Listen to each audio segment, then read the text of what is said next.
again, YouTube! This is Dr. Kendo, and I'm here again with Move or Die Day Friday. This is where I do mods of characters in this game called Move or Die. The concept is simple. You've got to keep moving while you play these mini games. Otherwise, you might die, of course. So, you can see these character mods here that I have created today. This is the Steven Universe Crystal Gems. So this is going to include Rose Quartz. I am not... Okay, let's actually, before I say that statement, I am slightly familiar with Steven Universe. I just haven't seen a whole lot of episodes and whatnot, but I've researched them a lot through my Scribblenauts Unlimited series, which is a series that I run kind of parallel to this Move or Die series. They're slightly similar, but anyway. We are here again, Move or Die. This game, actually, it's on Steam. It has received an update recently, just like yesterday, which would be Thursday, March 10th. And it was the Mutators update, I guess they called it. That looked awesome, by the way. When Garnet just finished,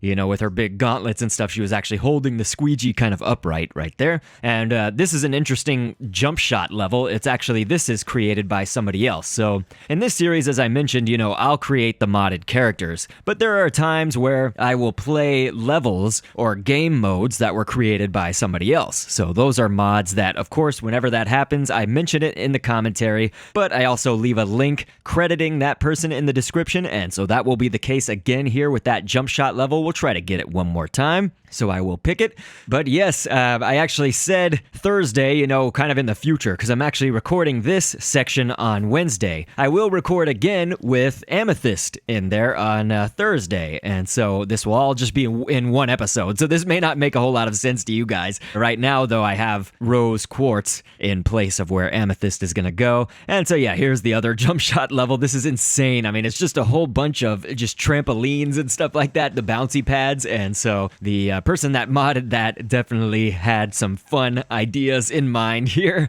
And so with jump shot, this is normally what it looks like actually right there. So right now we're actually watching all AI bots. For once, I'm not playing in the first player category, which is usually the blue, of course. So Steven Universe is who I've got in the blue right now, but these are just Move or Die bots. So these are AI bots. But anyway, I want to show you guys the new update for Move or Die and stuff. So I will resume this in just a moment.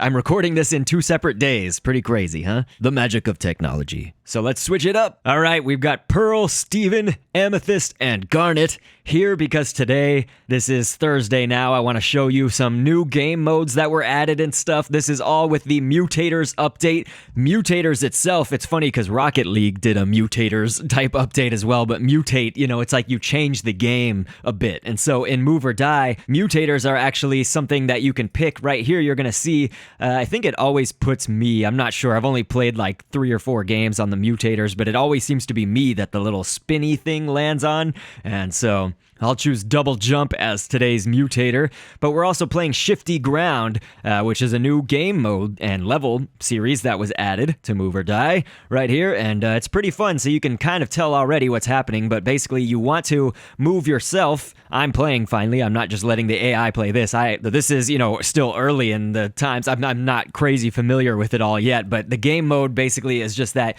you want to look for non-flashy, non-bright panels to step on or flooring to step on, and you can actually push people off. That was crazy. I was gonna say you can push people off, but I fell in with it.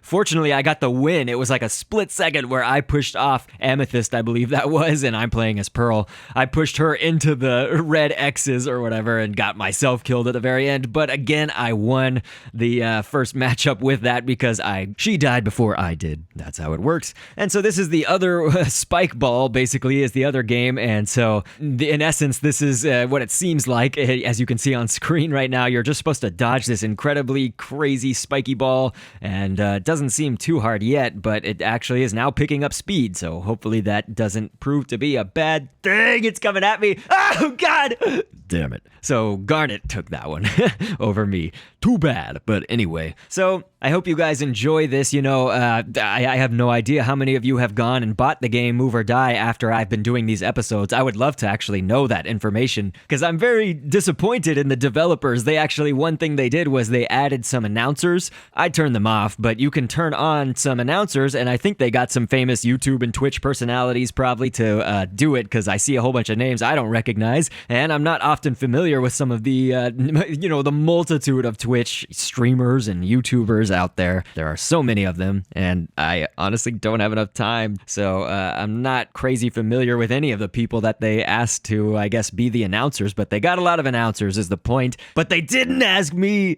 and so I'm very sad. Those awesome guys, that's the name of the developer. I'm sad, but it is okay. They have made me an Easter egg for all those who do not know. You can go to basically at the menu screen and type in DrKendo, and you'll get the Dr. Kendo head as a playable character, a little Easter egg for you. So let's just count our blessings and be happy that they did that for me. But people often say I have like an announcer voice or a radio style voice and stuff. I think it would have been great. Anyway, you can hopefully see that as we're playing Spikeball right now, there is actually another mutate on right now that I've chosen, which is the lights out or lights off mutator. And so obviously it is what it looks like. There's basically a flashlight, spotlight around me, and that's it, and around the AI bots. So we can only see just a limited sight distance around the characters that are playing. But hopefully, of course, anybody that watches my series semi-regularly even will know that I do all of these mods in Photoshop. And so here is the mod for Pearl. And one thing is, you've of course noticed, it's very obvious in this episode, but also in most of my episodes, you'll notice that I do kind of these big fat bodies to match the style of Move or Die, and with these tiny little legs. And that's because the Move or Die characters, if you think like minions from Despicable Me, they look like that. I just turned on the layer for Brains. That's the source character that we've used for this mod, and that's what I use for all of my mods, honestly, is Brains. It's an easy one to edit. And so with Rose Quartz, we had her floating in essence. She's got her dress, and so she was just kind of floating in midair, it looks like. But what it really is we just took the legs away. We didn't put anything down for the legs. So if you ever want a character to float like I did Metaton, like I've done Golden Freddy, and now like I've done here with Rose Quartz, that's how you do it. You just don't put any legs down. But one thing also is that all Move or Die characters, when you're modding them, you need to create the fatter version of the character. It's for games like Blowback or Sugar Rush, just games where basically your character becomes huge. It's like Blowback, for example, you inflate your character. So they're supposed to become, big, like they've got a whole bunch of air inside of them and they're inflated. So with Rose Quartz, I actually made her the pregnant Rose Quartz. That's, I guess, a thing in Steven Universe. She was pregnant. And so there is pictures of that. And we use the pregnant Rose Quartz. So here we go. We got Steven, of course. Steven Universe, really his shape, it didn't take a whole lot of editing. But with all these characters, whenever they have that star on their shirt, like Rose Quartz has her star, Pearl has the star, things like this, Steven Universe, I actually took the star out and made it a separate layer in Photoshop. And basically with that, I could make the shirt, the bodies and stuff as wide or as fat as possible, to fit within the Move or Die style that I was mentioning before, but make sure that the star or the designs on their shirts kind of stayed mostly the same in their aspect ratio. So I thought that was a little bit better design choice for this. Now, Amethyst also was largely kind of the shape that we already needed. Of course, we just needed to shrink her legs a bit to make them tiny like that to fit within the Move or Die style. But one thing I'm sure hardcore Steven Universe fans noticed, I made Amethyst's hair a lot shorter. Normally her hair goes all the way down to almost her heels, or maybe at her heels, it goes down to her legs basically, and that would look very weird in Move or Die. So I actually just did some edits, pulled up the hair. I had to do a lot of cutting and pasting and moving around basically to move the hair up. And with all of these, you'll probably recognize also as I'm turning layers on and turning them off, you'll see that a lot of them, the head is a separate layer from the body, so that we also don't make the head super wide or super just kind of warped in its view and what it looks like.